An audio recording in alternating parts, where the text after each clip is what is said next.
আল্লাহ তাআলা কোরআনুল কারীমের মধ্যে ডাক দিয়া বলেন, ওয়ালা তাত্তাবিউ খুতুওয়াতিশ শাইতান।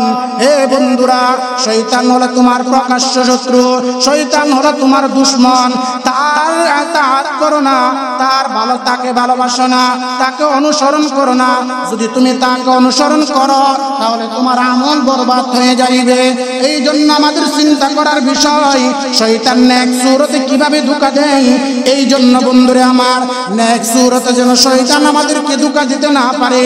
আল্লাহ বলেন, তোমাকে দিমাগ দিয়ে দিলাম, তোমাকে জ্ঞান দিয়ে দিলাম, এই জ্ঞান দিয়ে তোমরা বিবেচনা করো, শয়তান যেন তোমাকে ধোঁকা না দেয়। এই জন্য বন্ধুরে আমার, আল্লাহ সুবহানাহু ওয়া তাআলা বলেন, লা তাত্তাবিউ খুতুওয়াতিশ শাইতান। হে মুমিনরা, তোমরা শয়তানের পদাঙ্ক অনুসরণ করো না। এরপরে আল্লাহ সুবহানাহু ওয়া তাআলা বললেন, ইন্নাহু লাকুম আদুউম মুবিন। হে আমার উম্মতরা, হে আমার বান্দারা, হে আমার মুমিনরা, হে আমার গোলামরা, শুনো, শয়তান হলো তোমাদের প্রকাশ্য শত্রু। দুনিয়ার মধ্যে শত্রু শত্রুকে ভালোবাসে না, শত্রু শত্রুর দিকে তাকাই না, শত্রুর কাছে যাই না। আল্লাহ সুবহানাহু ওয়া তাআলা বললেন, পৃথিবীর মধ্যে সবচেয়ে বড় শত্রু হলো তোমাদের বড় শয়তান। এই জন্য বন্ধুরে আমার, বলতে চাইছিলাম, শয়তান মানুষের এক জায়গার মধ্যে বেশি আঘাত করে, ওই জায়গার নাম হলো নফস। জায়গার নাম কি? নফস। এই জন্য আল্লাহর রাসূল সাল্লাল্লাহু আলাইহি ওয়াসাল্লাম বলেন, জিহাদের ময়দানে আলায়ে কালিমাতুল্লাহকে বুলন্দ করার জন্য যে বড় জিহাদ হয়, ওইটা হলো বড় জিহাদ। এর চেয়ে বড় জিহাদ হলো নফসের সাথে জিহাদ করা। আল্লাহ সুবহানাহু ওয়া তাআলা অত্র আয়াতের মধ্যে বলেছেন, ইয়া আইয়ুহাল্লাযীনা আমানু, হে ঈমানদাররা। ঈমানদারদের দিকে ডাক দিয়ে আল্লাহ সুবহানাহু ওয়া তাআলা একটা শব্দ ব্যবহার করেছেন, আদেশ করেছেন, উদখুলু, তোমরা প্রবেশ করো, ফিস-সিলমি কাফা, ইসলামের ভিতরে পরিপূর্ণভাবে। বুঝে থাকলে বলুন, নির্দেশ কার? আল্লাহ। নির্দেশ কার? আল্লাহর নামটা জুড়ে নেওয়া যায় না? নির্দেশ কার? আল্লাহ। আল্লাহ সুবহানাহু ওয়া তাআলা সৃষ্টি করেছেন, তিনিই তো আমাদেরকে আদেশ করেছেন। এই আদেশ প্রত্যেকটা মুমিনদের জন্য পালনীয়, ঠিক না? আদেশ মানতে হবে, পালন করতে হবে, সেটাই বান্দার হাইসিয়ত, সেটাই বান্দার প্রয়োজনতা। কোন মুনিব যখন কোন গোলামকে কোন বিষয় গুরুত্ব দিয়ে গুরুত্বের সহকারে কথা বলে, তখন মুনিবের কথা গোলাম কখনো কোনো অবস্থাতেই ক্ষুণ্ণ করে না, অক্ষর অক্ষরে পালন করার চেষ্টা করে। ঠিক তেমনি ভাবে আমরা কার গোলাম? বলেন, আমরা কার গোলাম? আল্লাহর গোলাম। আমরা আমাদের মুনিবকে আল্লাহ, আমাদের রবকে আল্লাহ, আমাদের পালনকর্তাকে আল্লাহ, আমাদের সৃষ্টিকর্তাকে আল্লাহ। তো যেই মালিক সব কিছুই সৃষ্টি করেছেন, ওই মালিকের হুকুম মানা আমাদের জন্য জরুরি কিনা? অবশ্যই জরুরি। এই জন্য আল্লাহ সুবহানাহু ওয়া তাআলা কুরআনুল কারীমের মধ্যে বলেন, ইয়া আইয়ুহাল্লাযীনা আমানু, হে ঈমানদাররা, উদখুলু ফিস-সিলমি কাফা, তোমরা ইসলামের মধ্যে পরিপূর্ণ প্রবেশ করো। ইসলামের মধ্যে যদি পরিপূর্ণ প্রবেশ করতে চাও, তোমাদের ইসলামের বিধিবিধান মানা লাগবে। ইসলামের বিধিবিধান কি আমাদের খুব তীক্ষ্ণ আকারে চিন্তা করা দরকার। ইসলামের বিধিবিধান অনুযায়ী যদি একজন মুমিন চলে, আল্লাহ বলেন, তোমার জন্য জান্নাতের ব্যবস্থা আমি আল্লাহ করে রাখলাম। ইসলামের বিধিবিধান কি আমাদের মানতে হবে? প্রথম নম্বর হলো, আল্লাহ তাআলা বললেন, প্রথম ইসলামের বিধিবিধান হলো তুমি আমাকে বিশ্বাস করবা অন্তর দিয়া। আল্লাহ সুবহানাহু ওয়া তাআলা বললেন, নবীকে জানিয়ে দিলেন, নবী তুমি তোমার উম্মতদেরকে জানিয়ে দাও। কি জানিয়ে দিব? আল্লাহর রাসূল বললেন, বুনিয়াল ইসলাম আলা খামসিন শাহাদাতি আল্লা ইলাহা ইল্লাল্লাহ, এমন 5টা বিষয়ের উপর তোমরা ঈমান আনো, যেই 5টা বিষয়ের মধ্যে প্রথম নম্বর হলো আল্লাহ এবং আল্লাহর রাসূলকে বিশ্বাস করা। এরপরে আল্লাহ তাআলা দ্বিতীয় নম্বর আদায় করো। তৃতীয় নম্বরে এনেছেন ওয়া আতুজ যাকাত, তোমরা যাকাত আদায় করো। চতুর্থ নম্বরে আল্লাহর নবী নিয়ে এসেছেন তোমরা রমজান মাসে রোজা রাখো। পঞ্চম নম্বর আল্লাহর নবী নিয়ে এসেছেন তোমরা হজ ফরজ হইলে হজ করো। এই বিষয়গুলো হলো মৌলিক, এই বিষয় হলো মৌখিক। এখানে কিছু বিষয় আছে অন্তরের, আর কিছু বিষয় আছে দেহের। যেমন বিশ্বাস করার নাম হলো ঈমান, অন্তরের কাজ। নামাজ পড়া দেহের সাথে সম্পর্ক, হজ করা মালের সাথে সম্পর্ক, যাকাত দেওয়া মালের সাথে সম্পর্ক। একটা দেহের সাথে সম্পর্ক, আরেকটা মনের সাথে সম্পর্ক। এই জন্য আল্লাহর রাসূল বললেন, যেই ব্যক্তির অন্তর ঠিক হয়ে যায়, যেই ব্যক্তির দিল ঠিক হয়ে যায়, তার সব ঠিক হয়ে যায়। মানুষের দেহের ভিতরে দিলের মধ্যে এমন একটা গোশতের টুকরা আছে, যেই গোশতের টুকরা যখন মানুষের ভালো হয়ে যায়, তার পুরো দেহ ভালো হয়ে যায়। এই জন্য মুফাসসিরিনে কেরাম বললেন, মানুষ কাকে বলা হয়? মানুষ তো তাকে বলা হয় যে মানুষ রূহ ছাড়া চলতে পারে না। মানুষ দেহের নাম মানুষ নয়, রূহের নাম মানুষ। দেহ যখন আপনার পড়ে থাকবে, আপনার ছেলে কবরে নিয়ে যাইবে, আপনার বিবি কবরে দেওয়ার জন্য সম্পূর্ণ প্রস্তুতি গ্রহণ করবে। কিন্তু একটা রূহ যখন না থাকে, মানুষের দেহের কোনো মূল্য নাই, ঠিক কিনা? মানুষের রূহ যখন না থাকে, তখন দেহের কোনো মূল্য থাকে না। আব্দুল করিমের লাশ পড়ে আছে, আব্দুল করিমের অর্থাৎ রূহ নাই। এই রূহকে বলা হয় মানুষ। এই রূহ যখন খারাপ হয়ে যায়, মানুষ সম্পূর্ণ খারাপ হয়ে যায়। আর যখন রূহ ভালো হয়ে যায়, মানুষ সম্পূর্ণ ভালো হয়ে যায়। এই জন্য এই আয়াতের তাফসীর কারকগণ লেখেন, উদখুলু ফিস-সিলমি কাফা, তোমরা যদি পরিপূর্ণভাবে ইসলামে প্রবেশ করতে চাও, তাহলে প্রথমে তোমার শর্ত হলো তোমার কলব ঠিক করা লাগবে, তোমার অন্তর ঠিক করা লাগবে। যদি তোমার অন্তর পরিপূর্ণ ঠিক হয়ে যায়, তোমার ইসলামে প্রবেশ করা তোমার জন্য সহজ হয়ে যায়। এই জন্য মুসলমান ভাইরা আমার, আল্লাহ তাআলা খুব সাবলীল ভাষায় ডাক দিয়া বলে, উদখুলু ফিস-সিলমি কাফা, তোমরা পরিপূর্ণভাবে ইসলামের মধ্যে প্রবেশ করো। ইসলামের মধ্যে প্রবেশ করার জন্য 1 নাম্বার রাস্তা হলো তুমি তোমার কলবকে ঠিক করো। তুমি তোমার কলব দিয়া কখনো কোনো অবস্থাতেই বেগানা নারীকে দেখবে সেই চিন্তা করবে না। তুমি তোমার কলবের মধ্যে, জিন্দেগির মধ্যে অহংকার নিয়ে আসবে না। অহংকার এমন একটা জিনিস, অহংকার হলো আল্লাহ পাকের চাদর।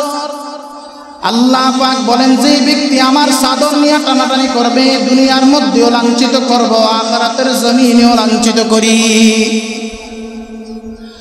এই জন্য 1 নাম্বার, দেহের যেমন খাদ্য আছে, রূহেরও তেমন খাদ্য আছে।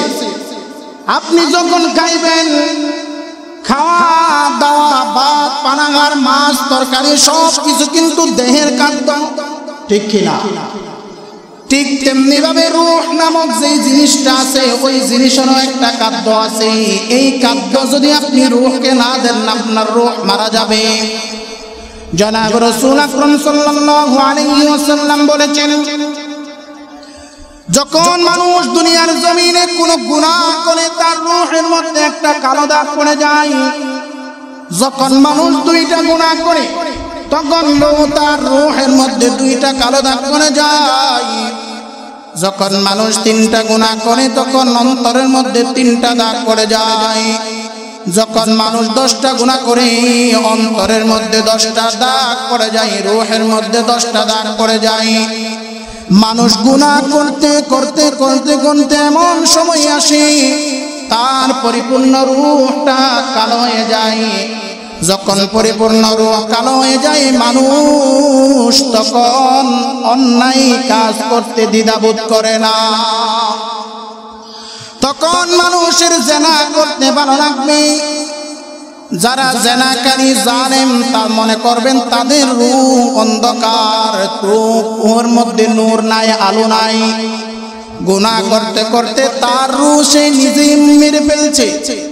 এই জন্য তার দ্বীনের কাজ ভালো লাগে না, মসজিদে আসা ভালো লাগে না, নামাজ পড়া ভালো লাগে না, হজ করা ভালো লাগে না, সব কিছু নেক আমলের কাজ করা ভালো লাগে না। বন্ধুরে আমার, যখন রূহটা যখন ভালো হয়ে যায় তখন রূহ দ্বারা নেক কাজ করলে তার মনে তৃপ্তি পায়, রূহ তৃপ্তি পায়। দেখবেন রূহ যখন খারাপ হয়ে যায় গান শুনলেও ভালো লাগে, গীবত করলেও ভালো লাগে, শিকায়ত করলেও ভালো লাগে, জুলুম করলেও ভালো লাগে। অন্যায়ের বিরুদ্ধে বললে খারাপ লাগে, অন্যায়ের পক্ষে বললে ভালো লাগে, অন্যায়ের বিরুদ্ধে বললে খারাপ লাগে।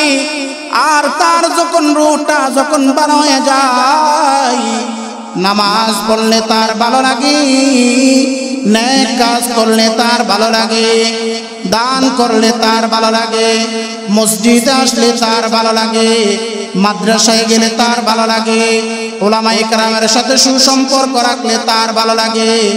আর যদি তার দেহের রূহটা যদি খারাপ হয়ে যায় দ্বীনের কোনো কাজ তার ভালো লাগে না। এই জন্য রাসূল সাল্লাল্লাহু আলাইহি ওয়াসাল্লাম বলেন, দেহের নাম মানুষ নয়, রূহের নাম মানুষ। যখন তোমার দ্বীনে সাক্ষ্য দেবে এই কাজ করা অন্যায় তবু করেন, তাহলে মনে করবেন আপনি আপনার কলবকে কালো করে ফেললেন, আপনি আপনার রূহকে নষ্ট করলেন। এইবার বলতে পারেন হুজুর রূহের খাদ্য কি? রূহের এক নাম্বার খাদ্য হলো, রূহের এক নাম্বার খাদ্য হলো আল্লাহ পাকের জিকির।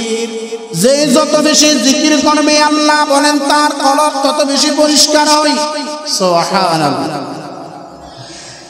যার রূহ যত বেশি পরিষ্কার থাকবে ইসলামে প্রবেশ করা তার জন্য সহজ হয়ে যায়। এই জন্য 1 নাম্বার রূহের মেডিসিন হলো জিকির, 2 নাম্বার রূহের মেডিসিন হলো কোরআনুল কারীমের তেলাওয়াত, 3 নাম্বার রূহের খোরাক হলো 5 ওয়াক্ত নামাজ, 4 নম্বর রূহের খোরাক হলো সর্ব অবস্থায় রূহের বিরোধিতা করা। রূহ বলবে এটা করো, এইটা করা দেখতে খুব ভালো, কিন্তু এই নেক সুরতে শয়তান মানুষকে ধোঁকা দেয়। এরপরে আল্লাহ সুবহানাহু ওয়া তাআলা বললেন, আদেশ করার পরে বললেন, ওয়ালা তাত্তাবিউ খুতুওয়াতিশ শাইতান, তোমরা শয়তানের পদাংশ অনুসরণ করিও না। আল্লাহ কেন বলেছেন, তার কারণ কি? আল্লাহ কি জন্য বলেছেন? আল্লাহ তো এই জন্য বলেছেন যখন মানুষ ইসলামের ভিতরে পরিপূর্ণ প্রবেশ করবে শয়তান তাকে ধোঁকা দিবে। ওয়ালা তাত্তাবিউ খুতুওয়াতিশ শাইতান,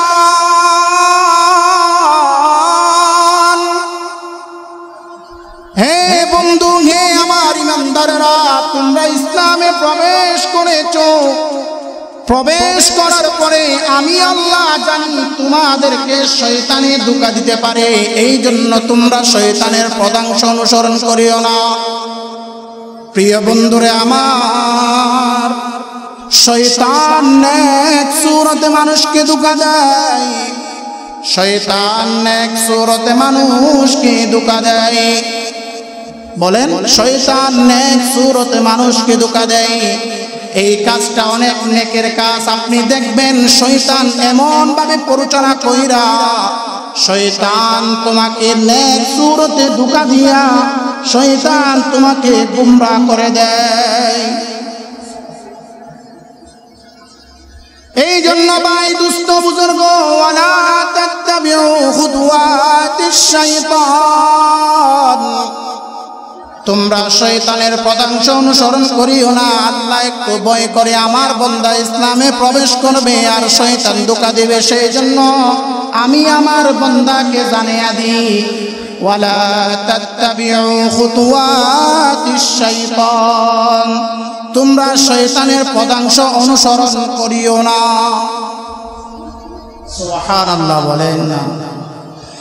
এই জন্য ভাই দুস্থ বুজুর্গ, আল্লাহ সুবহানাহু ওয়া তাআলা বললেন, ওয়ালা তাত্তাবিউ খুতুওয়াতিশ শাইতান, তোমরা শয়তানের পদাংশ অনুসরণ করিও না।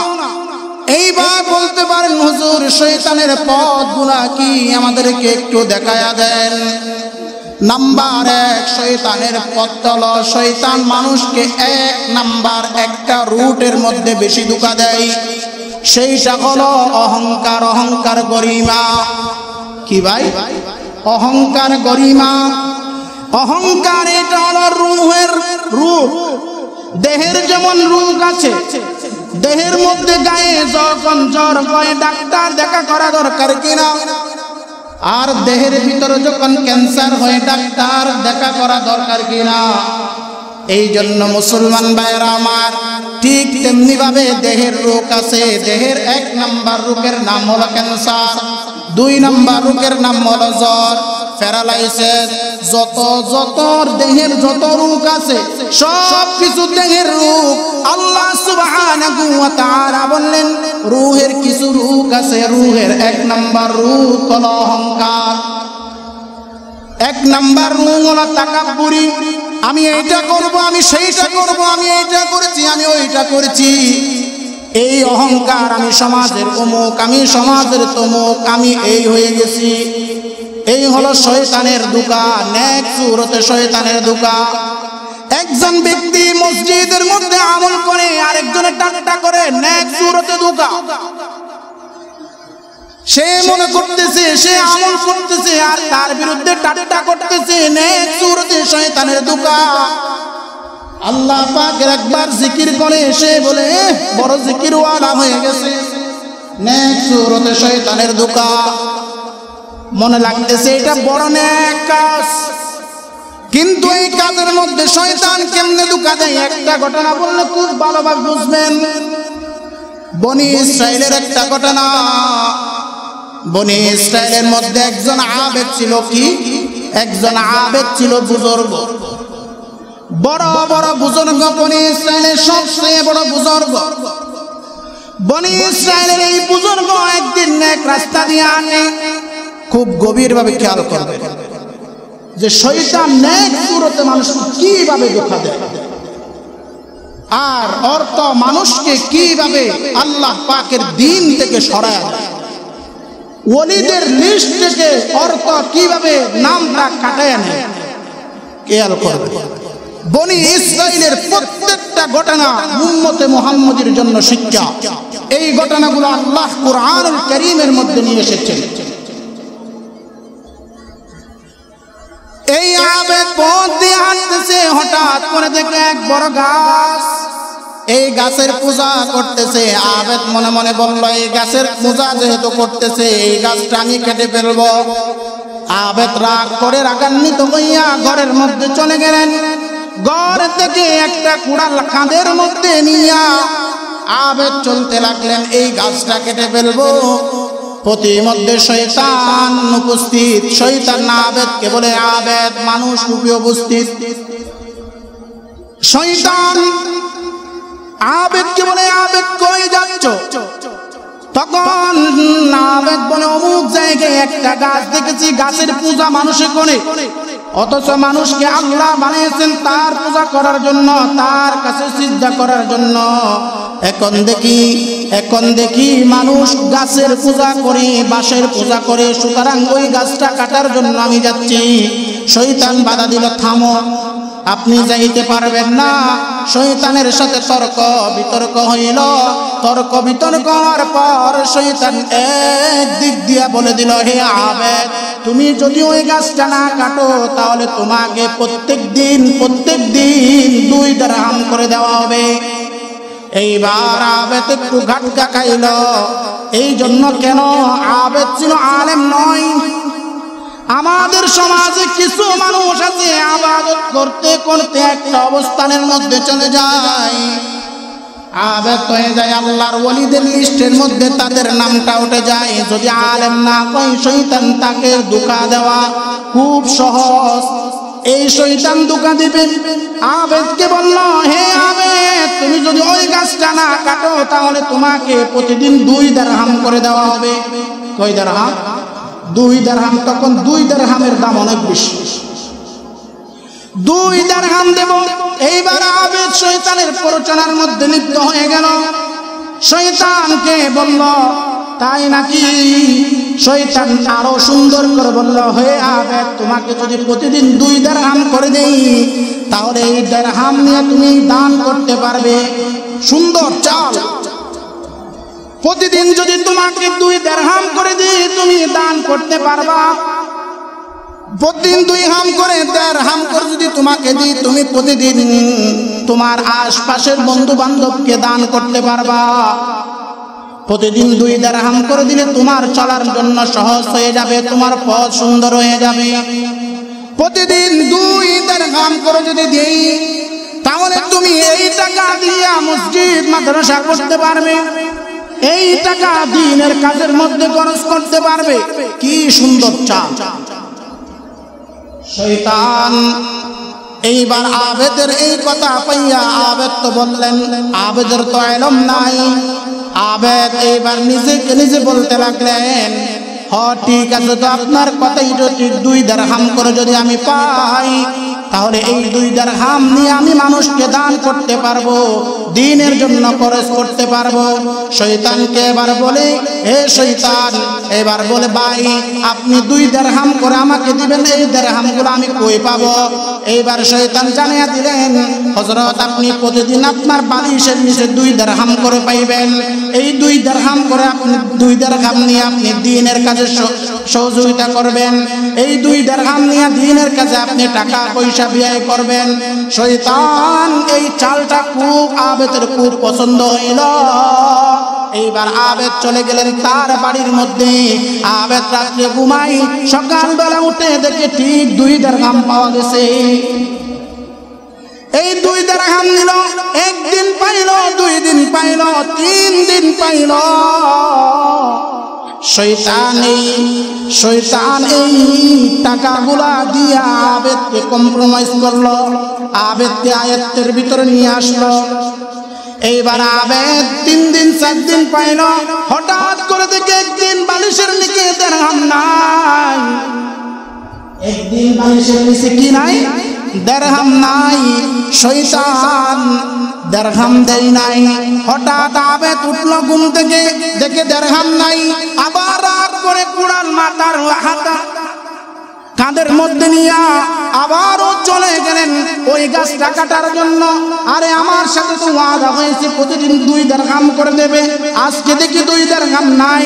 কুড়াল কাঁধে নিয়ে আবারও গাছ কাটার জন্য রওনা হলো।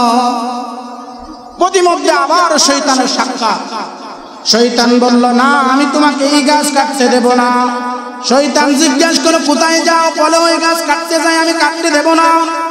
কারণ কেন? না না, কাটতে দেব না, এই গাছ কাটতে পারবেন না। এইবার শয়তানের সাথে তর্ক বিতর্ক হইল। প্রতিমধ্যে শয়তান বলে দিল, হে আল্লাহর আবেদ, প্রথমবার গাছ কাটতে আসছেন সেটা আল্লাহকে রাজি খুশি করার জন্য। এখন আপনি গাছ কাটতে যাচ্ছেন একমাত্র আপনি দিরহাম না পাওয়ার কারণে। সুতরাং আপনি গাছ কাটলেও আপনার কোনো লাভ হবে না, যা ক্ষতির আমি কইরাই দিছি।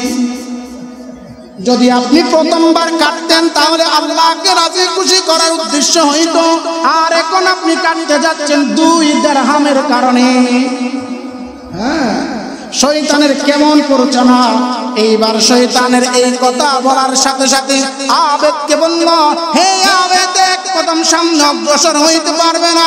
যদি 1 কদম অগ্রসর হও তোমার কল্লা 2 ভাগ করে দেব, তোমার কল্লা গর্দান থেকে ফেলে দেব।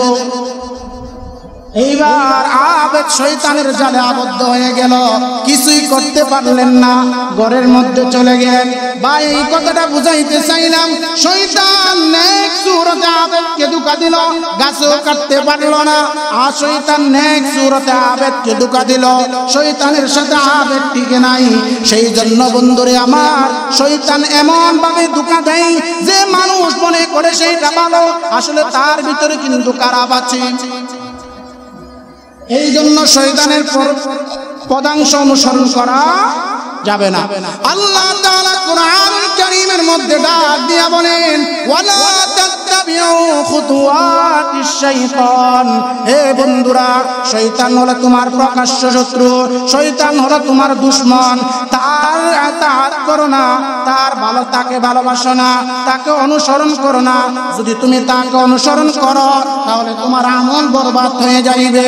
এই জন্য আমাদের চিন্তা করার বিষয়, শয়তান নেক সুরতে কিভাবে ধোঁকা দেয়। এই জন্য বন্ধুরে আমার, নেক সুরতে যেন শয়তান আমাদেরকে ধোঁকা দিতে না পারে। আল্লাহ বলেন, তোমাকে দিমাগ দিয়ে দিলাম, তোমাকে জ্ঞান দিয়ে দিলাম, এই জ্ঞান দিয়ে তোমরা বিবেচনা করো, শয়তান যেন তোমাকে ধোঁকা না দেয়। এই জন্য বন্ধুরে আমার, আল্লাহ সুবহানাহু ওয়া তাআলা বলেন, লা তাত্তাবিউ খুতুওয়াতিশ শাইতান। হে মুমিনরা, তোমরা শয়তানের পদাংশ অনুসরণ করো না। এরপরে আল্লাহ সুবহানাহু ওয়া তাআলা বললেন, ইন্নাহু লাকুম আদুউম মুবিন। হে আমার উম্মতরা, হে আমার বান্দারা, হে আমার মুমিনরা, হে আমার গোলামরা, শোনো, শয়তান হলো তোমাদের প্রকাশ্য শত্রু। দুনিয়ার মধ্যে শত্রু শত্রুকে ভালোবাসে না, শত্রু শত্রুর দিকে তাকাই না, শত্রুর কাছে যাই না। আল্লাহ সুবহানাহু ওয়া তাআলা বললেন, পৃথিবীর মধ্যে সবচেয়ে বড় শত্রু হলো তোমাদের বড় শয়তান। এই জন্য বন্ধুরে আমার, বলতে চাইছিলাম, শয়তান মানুষের এক জায়গার মধ্যে বেশি আঘাত করে, ওই জায়গার নাম হলো নফস। জায়গার নাম কি? নফস। এই জন্য আল্লাহর রাসূল সাল্লাল্লাহু আলাইহি ওয়াসাল্লাম বলেন, জিহাদের ময়দানে আলায়ে কালিমাতুল্লাহকে বুলন্দ করার জন্য যে বড় জিহাদ হয়, ওইটা হলো বড় জিহাদ। এর চেয়ে বড় জিহাদ হলো নফসের সাথে জিহাদ করা। নফস বলবে অমুক খারাপ বল, নফস বলবে অমুক খারাপ বল, নফস বলবে অমুক এই করছে বল, কিন্তু দেখতে খুব ভালো, শুনতে খুব মজা, কিন্তু গীবত। শয়তান বলে তুমি সবচেয়ে বড় কাজ করেছো। সকালবেলা শয়তানের কিছু চেলা চামুন্ডাদের সাথে পরামর্শ করে, শয়তান কি করে? পরামর্শ করে। তাদের কিছু চেলা চামুন্ডু আছে, তাদের কিছু শয়তানের কিছু খুব কাছের লোক আছে, সেটা মানুষ রূপী হয়। কেন? কারণ জিজ্ঞাসা করতে পারেন, হুজুর মানুষ রূপী কেন হয়? কারণ দেখবেন কিছু মানুষ আছে, তাদের সুরত সিরত দেখতে বোঝা যায় অনেক আমল করে, কিন্তু তাদের নফস, তাদের দিল ঠিক নয়। আর ওই সমস্ত দিল ঠিক যাদের নয়, তাদের সাথে পরামর্শ করে শয়তান। প্রতিদিন সকালবেলা শয়তান কিন্তু ঘুমায় না, এটা জানেন? শয়তানের ঘুম নাই। শয়তান সব সময়, রাতও আছে দিনও আছে, 24 ঘন্টা শয়তান আছে। তো শয়তানের কিছু চেলা চামুন্ডু আছে, এদের সাথে সকালবেলা পরামর্শ করে, আর বিকালবেলা যাইয়া তাদেরকে যেই কাজ বরাদ্দ করে দিয়েছে ওই কাজের হিসাব নেই। এবার বিকালবেলা যখন আসে, শয়তান তাদেরকে ডাকে, হে ভাই তুমি কি করেছো? বলে আমি একজনের গীবত একজনকে করেছি, করাই দিয়েছি। কয় তুমি ভালো কাজ করেছো।